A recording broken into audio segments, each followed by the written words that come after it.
has concluded that this question of when, not if, an armed conflict with Russia and/or China begins. Now preparations are underway to ensure that the U.S. is ready for such a war.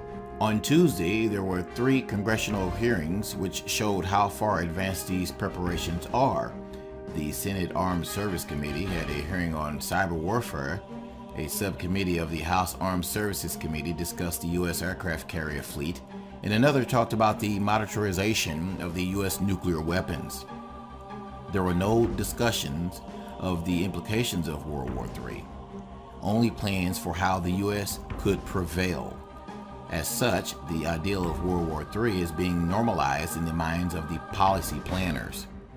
Attendees discussed previous meetings and ideals, illustrating that the plans have been drawn up for over an extended period of time now. Far from being a response to a recent geopolitical events, they are part of a long-lasting scheme. At each of the hearings, a conflict between major world powers was discussed in a short time frame.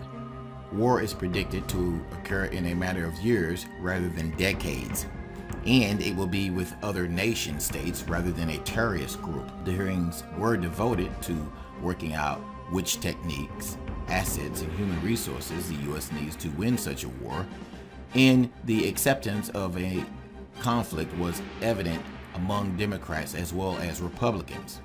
Although the mainstream media reports that Washington is divided along party lines on this issue, politicians seem to agree the U.S. is preparing for World War III.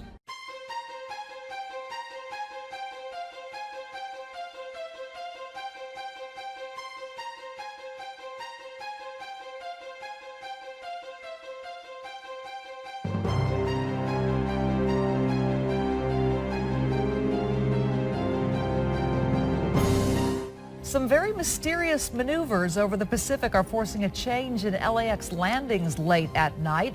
Eyewitness News reporter Jory Rand tells us that means more noise for thousands of people in the flight path. He's live near the airport tonight. Jory?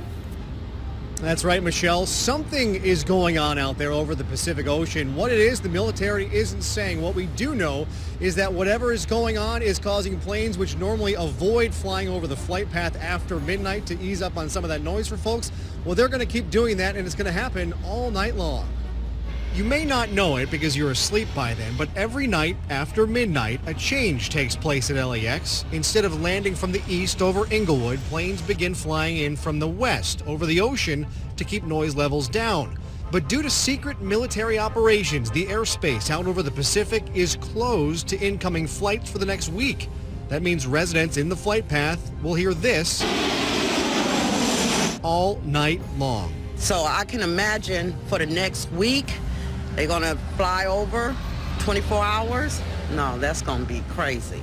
We clearly understand that neighbors and communities east of the airport will experience noise, and we apologize for that. But what's causing the change? The military isn't talking. Even LAX is in the dark. Any idea what the military operations are? No. All they know is planes can't be flying at low altitudes to the west.